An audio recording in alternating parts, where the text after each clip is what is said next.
Ashamaa harka fuuna jechaa dhaggeeffattootaa fi hordoftoota keenya akkuma waadaa isinii gallee viidiyoo fayyaa tokko guyyatti tokko akka isiniif sheer goonu yookaan akka isiniif maxxansinu gaa waadaa isinii gallee ture.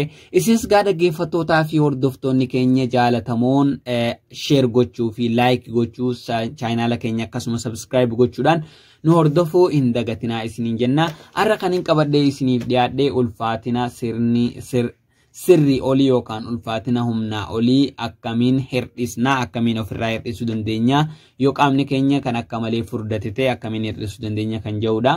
Tokkoffaratti haala soorataati.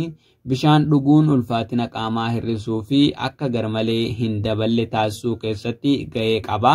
Keessuumaa ganama akkuma hirribaa kaaneen bishaan yoo danda'ame loomii itti naqnee dhuguudhaan kanaaf ni gargaara jechuu, qaama keenya ni hir'isa jechuu.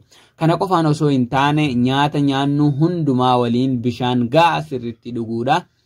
Shaayii keessumaa shaayii magariisaa yookaan giriintii sirriitti dhuguun ni gargaara. Akkasumas nyaata zayitaa isa fayyaa qabeessa of keessaa qaban akka olive oil, fish oil fi kan kana fakkaatan soorachuudhaan warreen zayitaa fi cooma fayyaa miidhuu of keessaa qaban keessumaa zayita ititaa ammoo soorachuu dhiisuudha.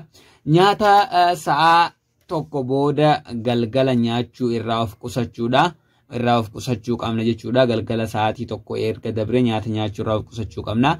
Nyaata miyaa'aa ta'an akka kuukis yookaan chipsii yookaan keekii yookaan wantoota miyaawaa irraa of qusachuudhaan, waan akka keekaa irraa of qusachuudhaan nyaata kuduraa fi muduraa sirriitti nyaachuu qabna.